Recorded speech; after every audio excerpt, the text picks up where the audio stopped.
Saludos. La Alta Edad Media es la clave de la historia de Euskal Herria en los últimos 2000 años. Este asunto, que parece de sentido común incluso, y que es bastante perceptible en la documentación escasa pero decisiva que se conserva de ese periodo, pues es ignorado por casi todos los historiadores, incluso por el público en general. El conflicto secular entre el reino visigodo de Toledo y los vascones no se estudia o se resuelve con unas líneas en unos manuales de historia del País Vasco o a veces ni siquiera eso.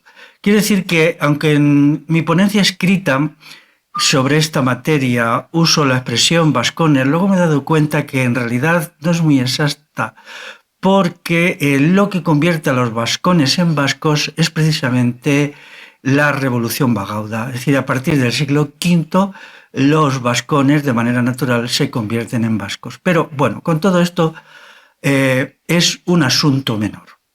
El enfrentamiento que dura 250 años entre el reino de Toledo, el reino de los godos, de este pueblo germánico que penetra en la península ibérica, pues y los vascos o vascones tiene que ser explicado a partir de los documentos que conservamos en la época y muy secundariamente a partir de la arqueología, sobre todo las actas de los concilios de Toledo y también la historia de los godos de San Isidoro de Sevilla, un intelectual que llena los decenios centrales del siglo VII. Cuando estaba preparando el texto encontré algunos libros que en principio me emocionaron. Por ejemplo, Vasconia y el Imperio de Toledo de Anacleto Ortueta Azcuenaga.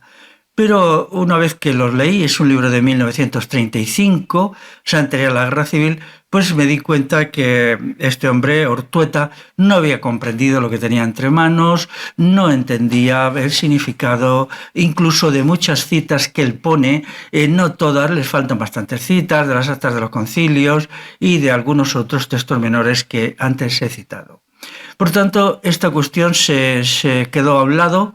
Para mí fue una decepción y luego me pasó lo mismo ya hace tiempo con Naisol, José de Aristimuño Olaso, con su famoso La democracia en Euskadi. Este libro tiene más enjundia, tiene más potencia. Es un libro, claro, anterior al año 1936, cuando es fusilado por el franquismo, ya sabéis, pero él utiliza lo que son las instituciones seculares del pueblo vasco, como es el Batzarre, de una manera anecdótica y en cierta medida folclórica.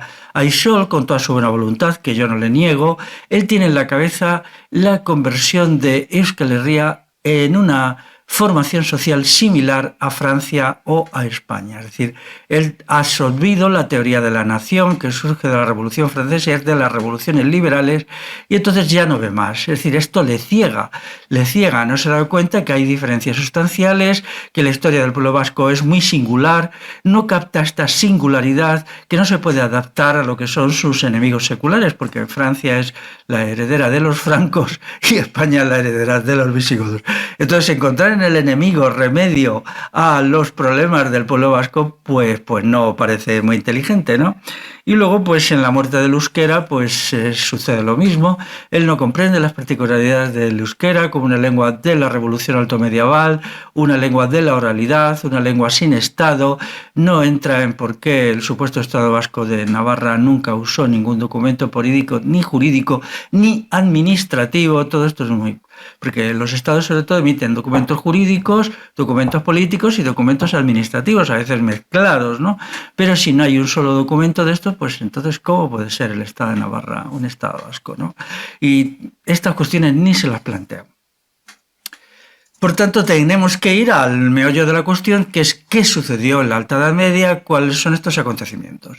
Quiero decir que cuando yo estudiaba este periodo, que me interesaba mucho, porque coincido con Ortega y Gasset en la frase que dice: los problemas de España están en la Edad Media.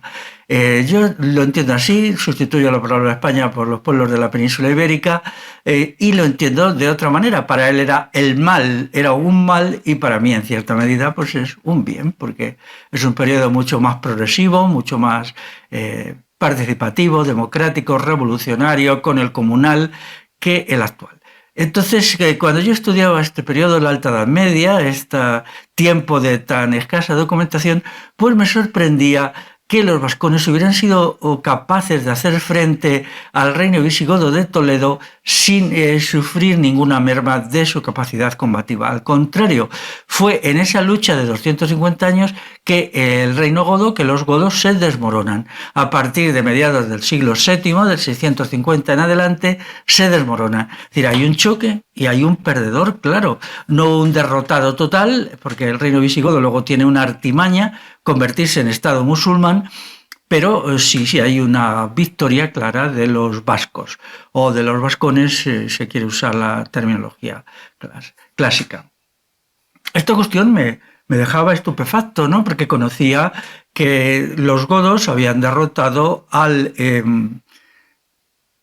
Imperio Romano de Oriente, es decir, a los bizantinos, que habían ocupado quizá un tercio del noreste de la península ibérica, y también al reino suevo. El reino suevo pues llegó a dominar un tercio de la península ibérica, el tercio occidental fue muy potente. Conocemos una lista completa de los reyes suevos, conocemos muchos nombres de magnates, notables, obispos suevos, y tendría yo que explicar por qué los suevos habían sido menos resistentes a la acción de los visigodos que los vascos, porque estos habían salido triunfadores y los suevos habían perdido. Pero no quedaban aquí las particularidades, porque cuando estudiaba estos documentos, pues entonces encontraba siempre una frase que se hacía propia, ¿no? Que era, decían los documentos en latín, el rey visigodo tal o cual perdumuit feroces vascones, o sea, sometió a los fieros vascones. Pero luego llegaba el rey siguiente, que como los visigodos eran muy aficionados a matarse unos a otros, pues los reyes visigodos tenían una estancia en el trono relativamente limitada, y resultaba que el siguiente, y si no el siguiente rey godo, tenía que hacer otra vez una campaña en el que de nuevo volvía a proclamar que él había perdomuit feroces vascones, lo cual era falso. Las particularidades no acababan aquí, puesto que nunca había nombres de jefe, ni reyes, ni notables, ni magnates vascones. Siempre era la gens vasconum, que traducido al castellano literalmente sería las gentes vasconas, pero usando su explicación esencial sería los vascones. Entonces, ¿por qué no había nombres de personalidades, ni de jefes militares, ni de jefes políticos, ni de pensadores? Por ejemplo, no había nada como los druidas para los galos, que son citados como una élite intelectual y religiosa que no existía con los vascones. La impresión que produce, no que produce, sino lo que nos transmiten los documentos, es una sociedad extremadamente homogénea, en que no hay divisiones entre dirigentes y dirigidos, entre mandados y mandantes, entre señores y esclavos, entre gobernantes y gobernados. Esta homogeneidad básica de la sociedad vasca alto medieval es uno de los factores decisivos para el logro de la victoria, porque hay un hecho decisivo, que las sociedades fragmentadas en clases, en grupos sociales, cuando se encuentran ante un poder imperialista que les ataca, pues entonces estas sociedades tienden a ser mucho más frágiles, porque el pueblo no se siente realmente comprometido con la lucha de resistencia a los conquistadores extranjeros. Yo cuando leía los documentos de este periodo, buscaba alguna referencia, por leve que fuera, a divisiones en el seno de la sociedad vasca, y no los he encontrado en absoluto. Siempre son los vascones, nunca hay diferencias, como si las había, por ejemplo, en los godos, que los godos se dividen en visigodos o godos del oeste, que se asientan en la península ibérica, y ostrogodos o godos del este, que se asientan en la península itálica. No hay vascones del este y del oeste, ni del norte ni del sur, hay solo vascones. Esto es muy, muy interesante, porque se había creado un pueblo unido, pero hay que averiguar cuáles son las instituciones y el sistema económico y la demografía y la tecnología que lo habían permitido. Por ejemplo, podemos tener la completa seguridad que para combatir a estos imperios se necesitaba algo más que una sociedad de pastores y agricultores o recogedores de plantas silvestres, comedores de pan de bellota. Se necesitaba una industria metalúrgica potente. Y ya lo digo ahí, pues pienso que un estudio de las espadas vasconas de los siglos 6, 7, 8, que se conservan algunas extraídas de yacimientos arqueológicos, el estudio metalográfico sería decisivo para comprender mucho de lo que allí sucedió. Quizá ya existan esos estudios, pero ya no lo conozco.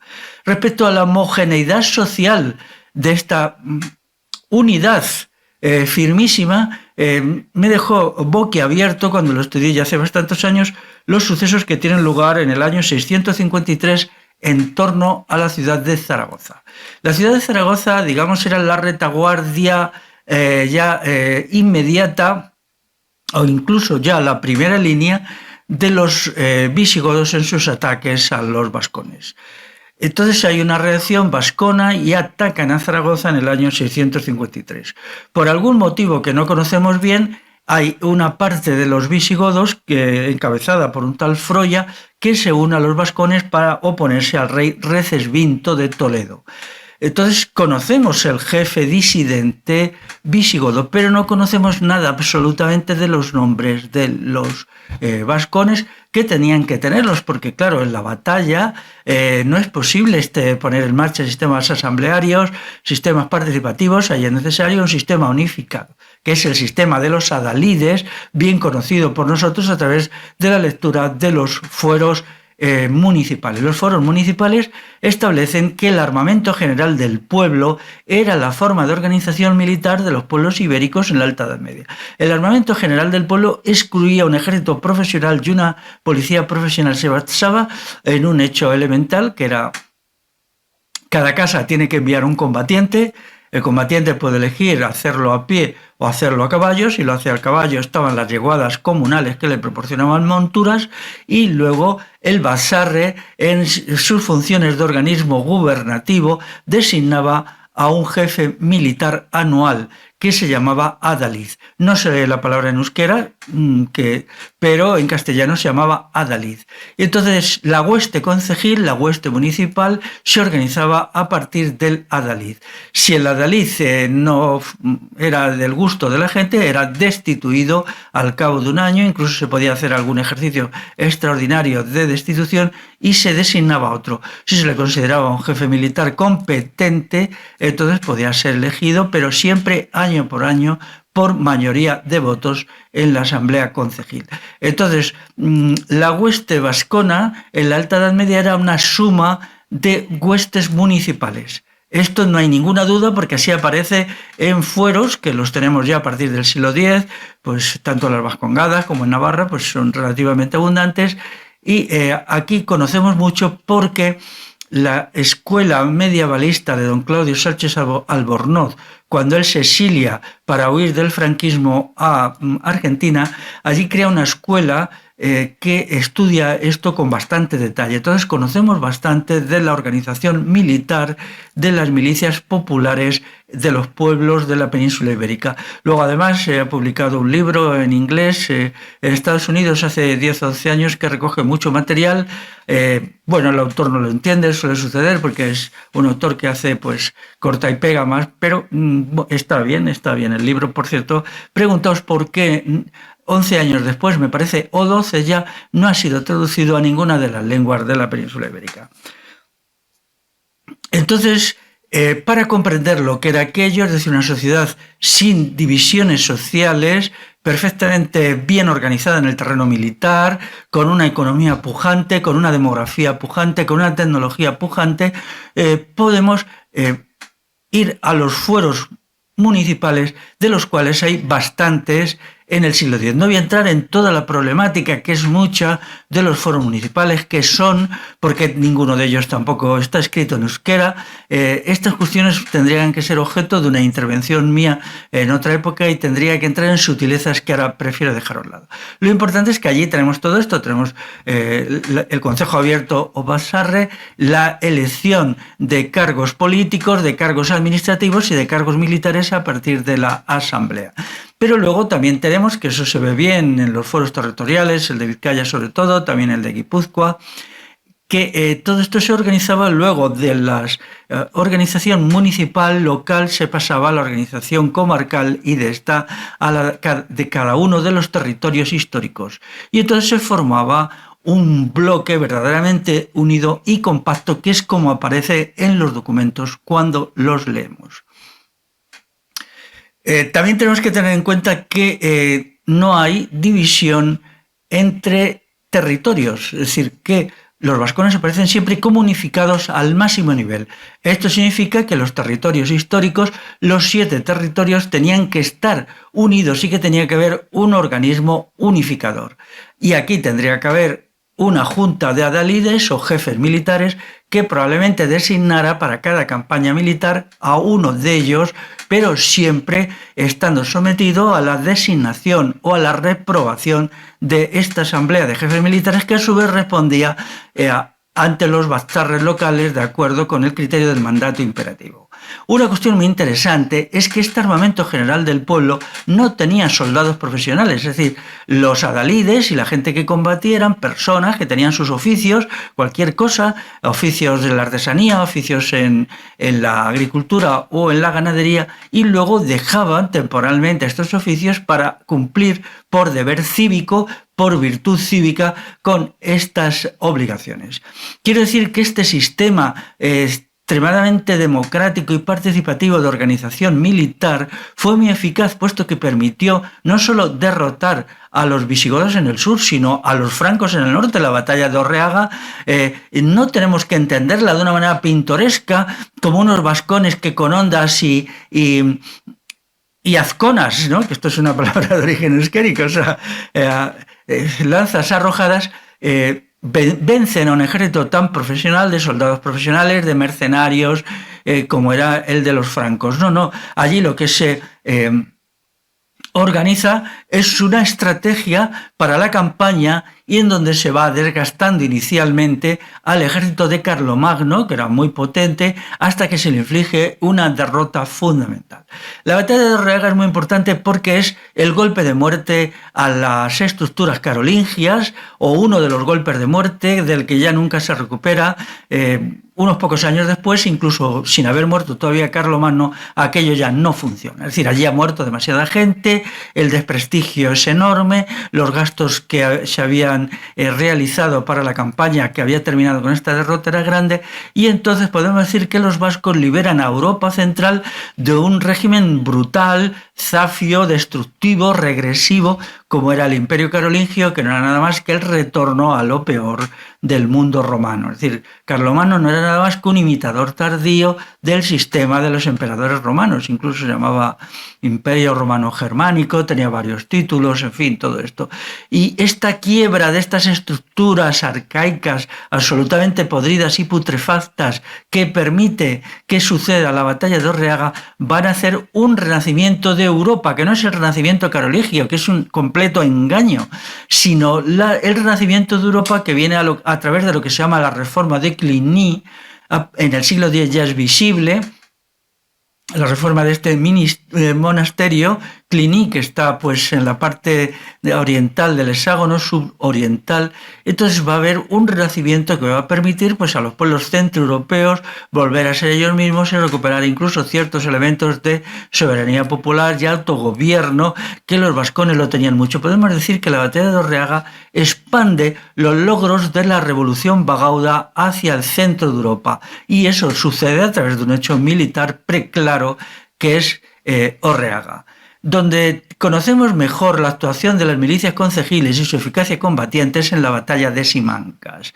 La batalla de Simancas está bien historiada, no por las fuentes de los pueblos libres del norte, que siempre son muy breves, pero sí por las fuentes militares, por ejemplo, por las fuentes islámicas. Por ejemplo, el historiador Ibn Hayyan, que es un gran historiador del siglo XI, que es ligeramente posterior a la batalla, pero que él conoció, incluido parece ser su abuelo, gente que había estado allí en la batalla de Simancas, y entonces la describe con bastante atención en la crónica del califa Abderramán III que él escribe. Esto nos permite comprender la enorme profesionalidad militar de las milicias concejiles. Allí básicamente luchan las milicias navarras, las milicias castellanas, viene también algún contingente aragonés y un pequeño contingente leonés.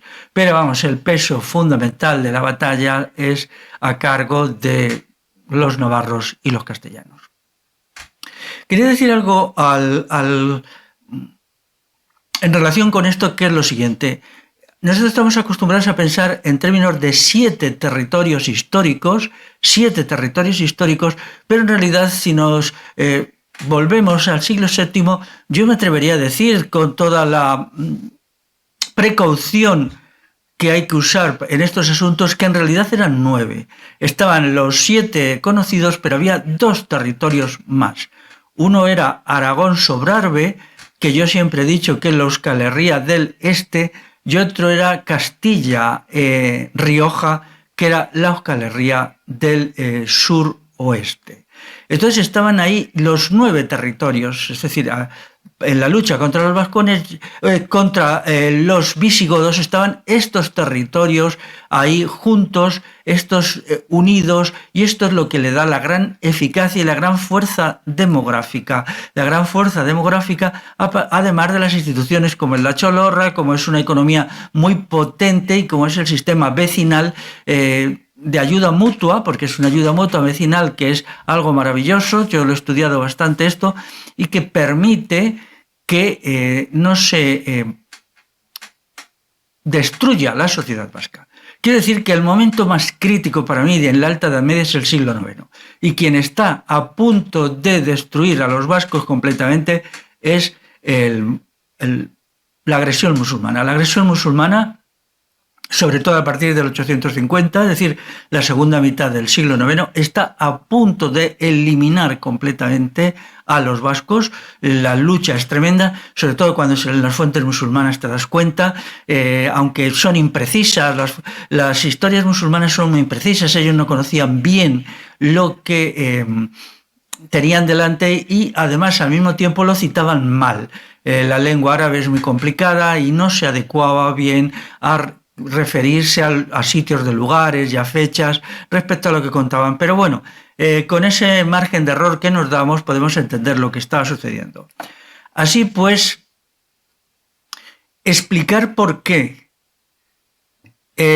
los vascos aguantan un combate contra las 2 fuerzas principales, los 2 estados fundamentales de la Alta Edad Media del occidente europeo, que son los visigodos y los francos, requiere una explicación, que no es nada fácil. Y entonces tenemos que buscar las estructuras políticas, las estructuras económicas, las estructuras demográficas que nos permiten explicarlo. También, por ejemplo, el fenómeno de la matrilinealidad. Al no haber opresión de la mujer, no la hay, digan lo que digan algunos sinvergüenzas, que los que pretenden decir que sí, que esto es un mito y tal. Esto es una agresión cultural atroz contra el pueblo vasco, una agresión cultural que resulta intolerable. Bueno, pues una prueba evidente de que no la hubo es que entonces estaban todos unidos, los hombres y las mujeres, los de todos los territorios.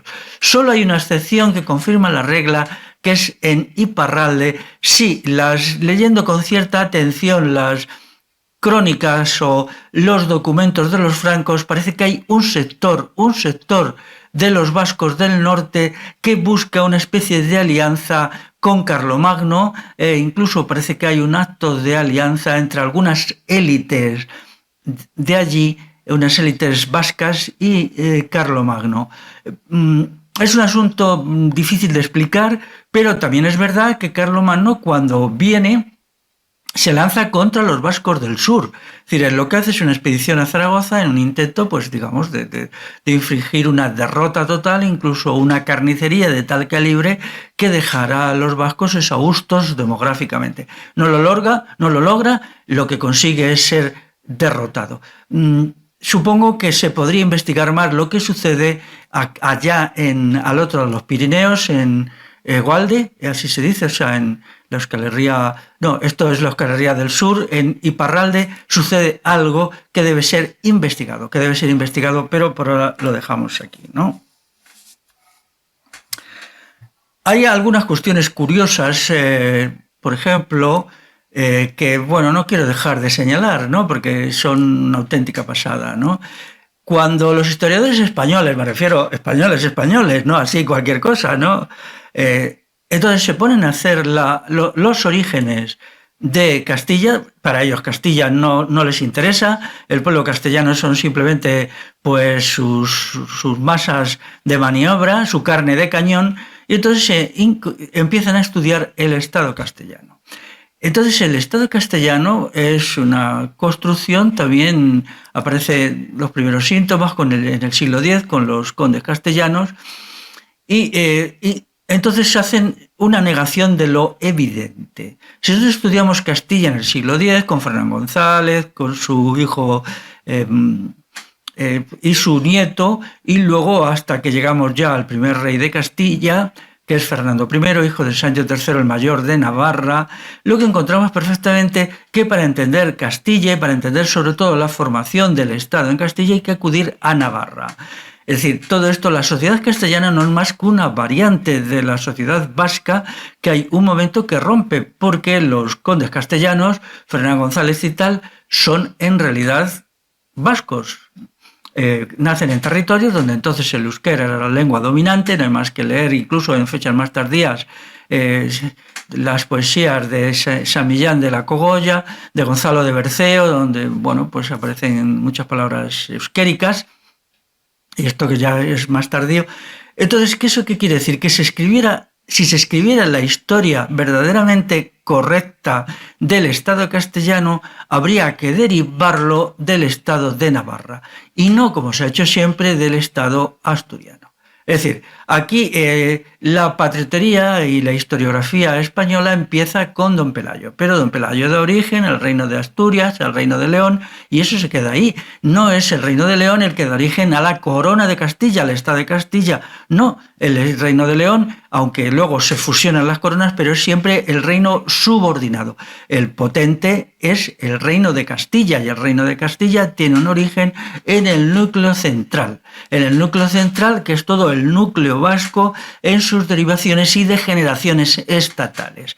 ¿Por qué no hacen esto? Pues porque la historiografía castellana está entusiasmada con los reyes visigodos. Los reyes visigodos son los fundadores de España, que esto sea una auténtica majadería y una melonada, pero bueno, ahí están ellos pues presumiendo de la lista de los reyes godos y todo esto. Y claro, no podían admitir que la España, Castilla, todo este conglomerado de incongruencias históricas podía constituirse a partir de quienes habían combatido a los reyes godos durante siglos de una manera firmísima y los habían derrotado y es más, los habían destruido.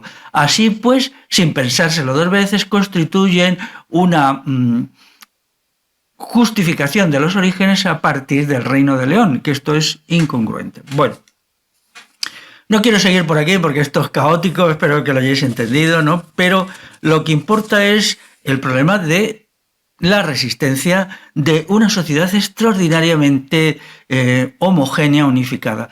Cuando yo defiendo un futuro de democracia directa por medio de un gobierno por asambleas, hay gente que se mofa y dice eso no puede ser porque eso no funcionaría. Bueno, pues ahí tenés esta experiencia histórica. No necesitamos irnos a una tribu del Amazonas como hacen siempre algunos jovencitos de la clase media muy viajeros. No, aquí en la Euskal Herria, aquí cerquita, quiero decir, para mí, aquí un poquito al norte y allí para los vascos, pues en la tierra que piensan todos los días, pero allí existió lo que Norberto Bobbio, en Teoría General de la Política, llama una democracia directa. Una democracia directa que está organizada a partir de un sistema de asambleas que se van elevando en diversos niveles hasta ser capaz de unificar a todo un pueblo que entonces tenía una gran extensión porque incluía, ya digo, los territorios considerados actualmente como vascos del sur, los vascos del norte,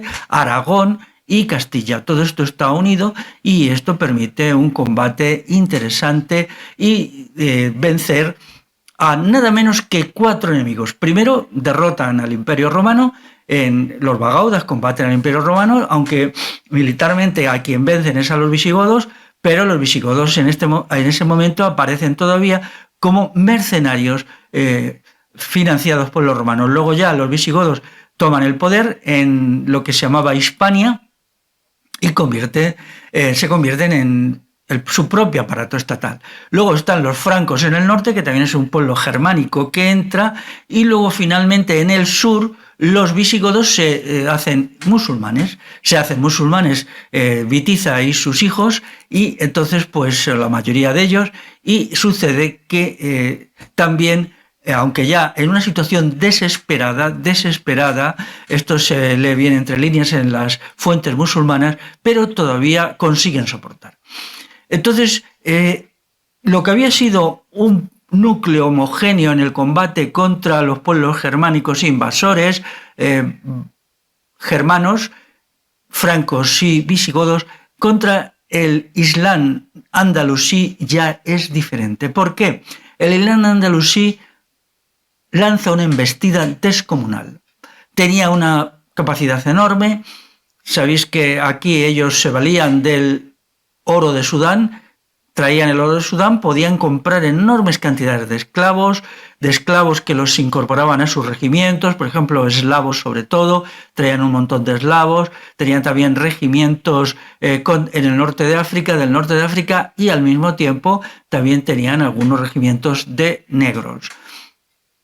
Todo esto le da un poder enorme, y entonces observamos que bajo los golpes de las racias de las algaras, año tras año, la sociedad vasca se va destruyendo. Se va destruyendo porque es demasiada pérdida de población. Daros cuenta que esta maravillosa sociedad andalusí que nos cuentan tenía un negocio fundamental, aparte de robar a los sudaneses el oro y establecer un sistema esclavista terrible en el norte de África. Pues ellos tenían un negocio específico que era la captura de mujeres.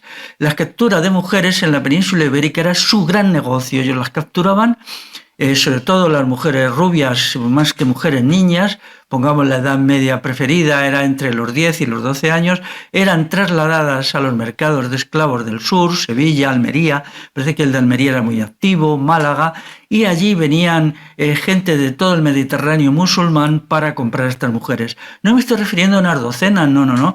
Conocemos, porque se han conservado, las capturas de mujeres que hace Almanzor en una fecha un poquito posterior, pero no hay nada para considerar que esto no sucediera ya en el siglo IX.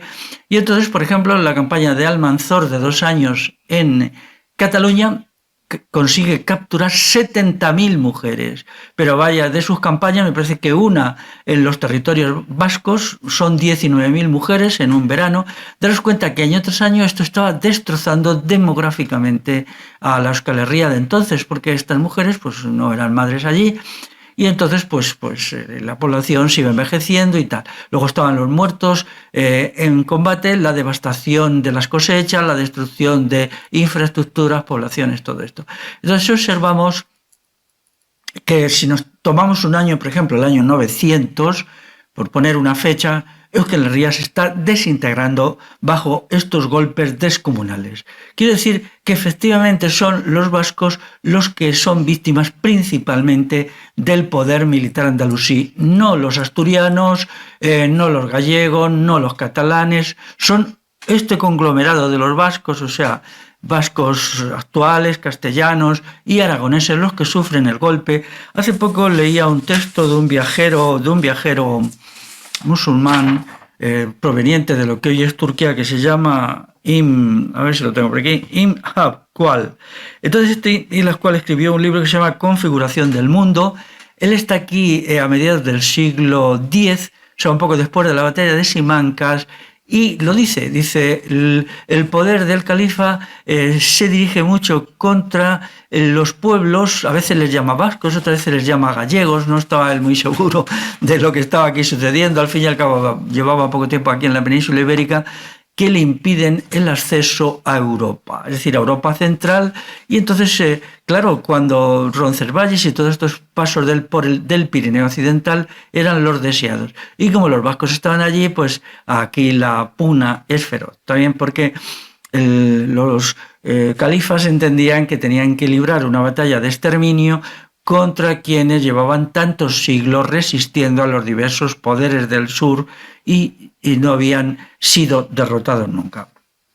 Por cierto, si tenéis tiempo, buscar el libro Configuración del Mundo. Hay una traducción al castellano de una mujer que se llama María José Romaní, y contar lo que habla de la sociedad andalusí del siglo X, es decir, del momento clave, cómo había grandes haciendas esclavistas. Y cuenta este hombre que era un musulmán ortodoxo, incluso bastante ortodoxo, por lo que yo he visto al leer sus crónicas. Y entonces cuenta cómo había grandes haciendas en las que trabaja lo que él llama europeos cristianos, en un régimen terrible de esclavitud y de violencia.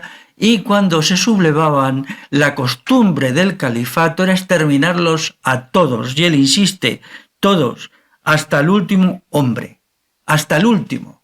O sea, daros cuenta qué tolerante era la sociedad andalusí, qué maravillosa, cómo trataban a los pueblos sometidos, hasta el último, dice Ibn Hawqal. Entonces, pues bueno, esto sucedía también con los prisioneros vascones de las muchísimas racias, batallas y algaras. Volviendo a la batalla de Simancas, es interesante porque allí vemos la eficacia tremenda de las milicias concejiles, principalmente navarras, yo creo que fueron las que más participaron en esta batalla, también de las castellanas y también de las aragonesas y las leonesas. Las leonesas ya tenían un sistema estatal monárquico más institucionado y parece que también vienen mesnadas reales, aunque en pequeña cantidad. Para el siglo X, los reinos en la península ibérica, las estructuras monárquicas eran débiles y proporcionaban muy poca fuerza a la batalla, muy poca fuerza. Lo principal eran las milicias municipales. Entonces, esta batalla es maravillosa, ¿no? Porque se hace según la ortodoxia del arte de la guerra. Ellos no habían leído a Clausewitz, lo digo irónicamente, claro, Clausewitz es un autor de los tiempos de Napoleón, no habían leído de la guerra de Clausewitz, pero lo entendían perfectamente, muy bien, no necesitaban leer a todos estos señores tan pesados como Clausewitz.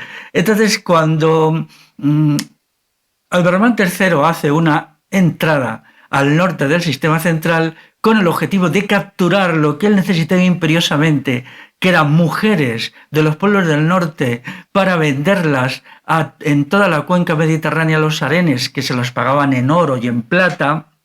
Entonces esto era vital. Entonces él se pone al frente de su ejército y avanza, cruza el sistema central por los pasos de siempre y se sitúa ya en lo que es la meseta norte.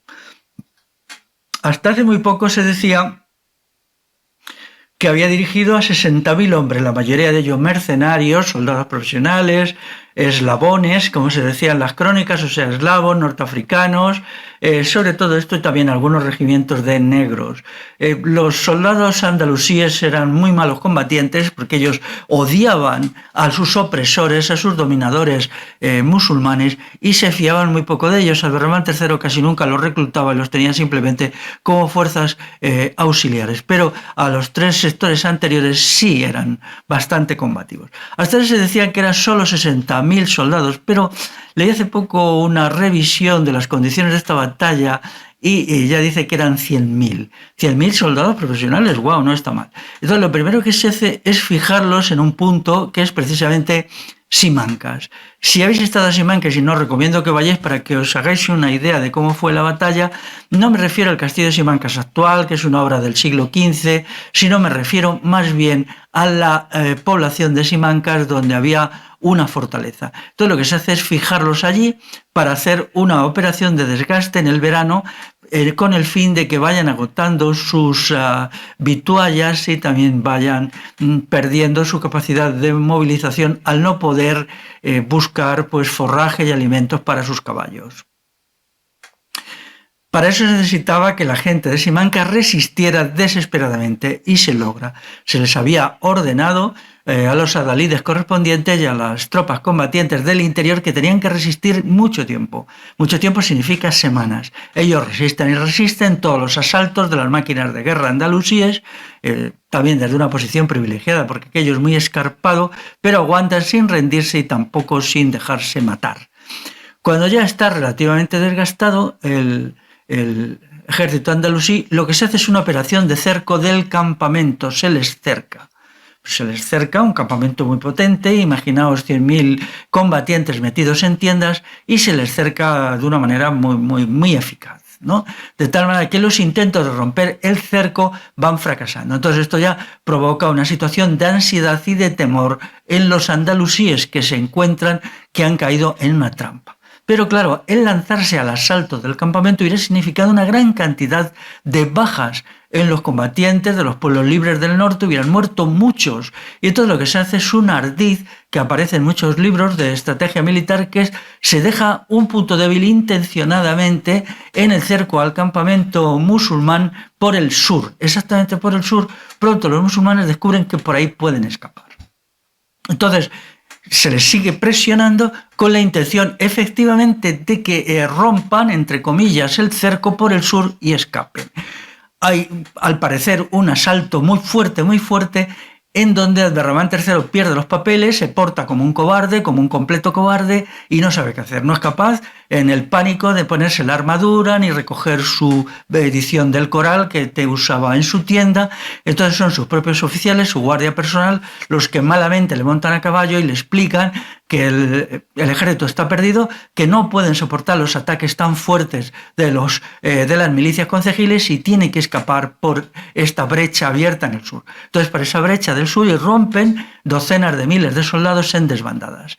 Y entonces ahí viene el segundo momento, que es la persecución del ejército en retirada. La persecución del ejército en retirada dura varios días y las fuentes musulmanas la diferencian de la batalla de Simancas. Dice, está la batalla de Simancas y luego la batalla de Alándega. Alándega en árabe significa del barranco. Entonces, en esta huida desesperada de docenas de miles de combatientes musulmanes a pie y a caballo, lo que hacen los pueblos del norte, las milicias concejiles, es acuchillarlos impunemente y con un mínimo de bajas pueden ir durante 2 o 3 días pues exterminando todos estos, hasta tal punto que de todo este asunto solo se salva la guardia personal del califa y él, que bueno, en una operación desesperada llegan a algunos lugares seguros, en alguna parte de Castilla, en donde ellos dominaban para este periodo. Quiero añadir que luego cuenta Hijayán que cuando vuelve a Córdoba, completamente dominado por el pánico, la población cordobesa la recibe con hostilidad, ha habido muchísimos muertos, no ha vuelto nadie, de 100.000 han muerto solo unos escasos cientos, y entonces él tiene que buscar un chivo expiatorio, y es tan cobarde y tan malvado que claro, no había vuelto nadie. Entonces decide que los culpables eran los propios integrantes de su guardia personal, que habían, pues él les acusa de cobardía. Entonces se ordena crucificarlos en la salida de Córdoba en dirección al norte. Esto el mismo Hijayán, que es un historiador magnífico, tengo que decirlo, pues lo considera una infamia, una bellaquería, y bueno, pues esto quitó todo crédito al sistema califal e hizo que a partir de aquí ya pues hay un descontento muy fuerte, no solamente entre las clases populares cordobesas, sino incluso entre las élites, por esta acción tan atroz, tan miserable, y al poco tiempo pues el sistema califal se descompone, los propios mercenarios asaltan el complejo de Medina Zara, lo queman, lo saquean, o un par de veces lo vuelve a asaltar el pueblo de Córdoba, y todo el sistema del califato se desmorona, dejando paso al reino de Taifas. Entonces, ¿por qué me he detenido tanto en esto? Porque quiero explicar que el sistema concejil, el sistema de Bassarre concomunal, con organización de abajo arriba, es eficaz y lo manifiesta en el terreno militar en la batalla de Simancas, que no es solamente la batalla, porque en el terreno militar, sino también las tropas concejiles tienen que ser abastecidas y eso funciona a la perfección. Su armamento tiene que ser de gran calidad. Y eso es así. Es decir, considerar todo el conjunto de factores que permiten infligir esta derrota. Esta derrota en Simancas, año 939, repito, año 939, tiene una significación mundial. ¿Por qué? Porque es el principio del fin de la tendencia ascendente del Islam en el plano mundial.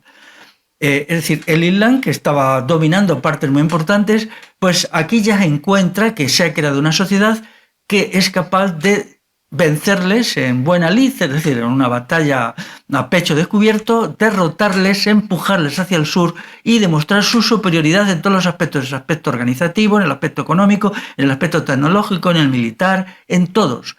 Entonces aquí ya hay como un sentimiento de temor en todo lo que es el mundo musulmán. Luego vendrá el reflujo, el flujo quiere decir un nuevo flujo-reflujo, con los otomanos, que se instalan en Turquía y establecen un poder musulmán muy fuerte hasta el siglo XVII. Pero ya está circunscrito a un único territorio. Ya se ha visto que el poder del Islam, el imperialismo islámico, no es invencible y puede ser vencido como lo había hecho en Simancas. Bueno, entonces, quiero decir que de todas maneras, aquí ya las milicias concejiles que actúan en esta batalla ya no son puras. Probablemente ya hubiera ahí algunas jefaturas. Las jefaturas que eran, pues soldados profesionales, no en el más sentido de la palabra, sino, bueno, gente que había adquirido la costumbre de ser profesionales de la guerra porque todo se estaba desmoronando, porque la sociedad vasca se estaba hundiendo, y entonces ellos se habían agrupado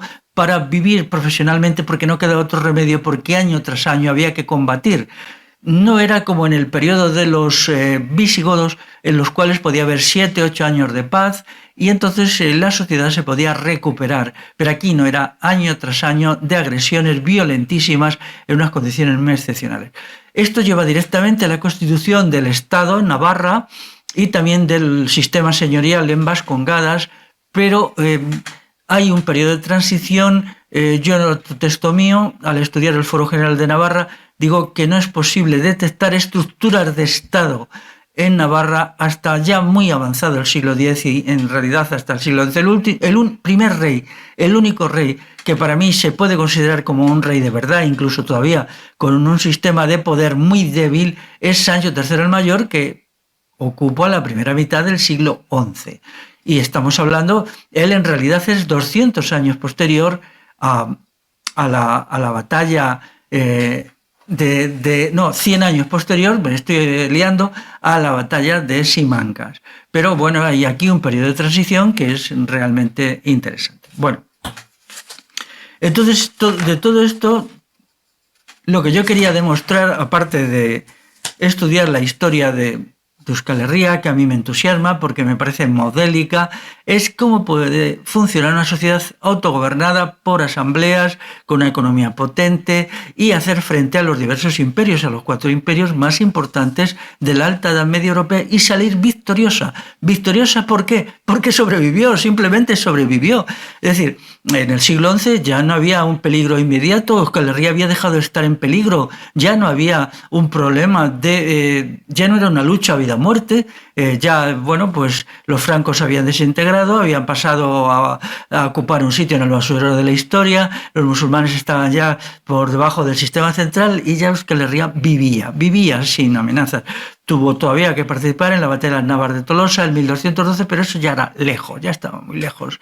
Y bueno, pues era un hecho que no afectaba al ser o no ser de los vascos. Entonces esto es una gran lección de la historia, porque la historia sirve para aprender. Hay gente, si ya lo entiendo, nacionalista, que lo interpreta todo como un conflicto nacional, es decir, los vascos como un pueblo combaten a los, por ejemplo, francos. Pero yo os digo, si los vascos hubieran estado divididos en mandantes y mandados, si los vascos hubieran tenido un estado, no habrían resistido a los francos porque el Estado vasco hubiera pactado con los francos. Y eso es lo que se observa en Iparralde, donde hay una operación de una especie de aristocracia vascona que inmediatamente se acerca al rey Carlomagno, al emperador Carlomagno. Y esto sucede así siempre, es una constante histórica. Precisamente la supervivencia de los vascos se explica porque de la revolución vagoda sale una Euskal Herria homogénea. sin Estado, sin clases mandantes, sin élites, sin minorías todopoderosas, minorías económicas, es decir, no hay latifundios, no hay poderes, hay comunal, hay propiedad familiar. Bueno, pues lo dejo aquí ya. Si queréis leer mi ponencia, mi intervención escrita es relativamente diferente. Siempre lo hago porque no me gusta repetirme dos veces. Cada vez que intervengo, cada vez que escribo, quiero que sea un acto de creación y espero que os haya gustado. Y si tenéis alguna discrepancia, pues ya sabéis dónde estoy y os escucharé y atenderé con mucho gusto. Pues nada más. Hasta luego.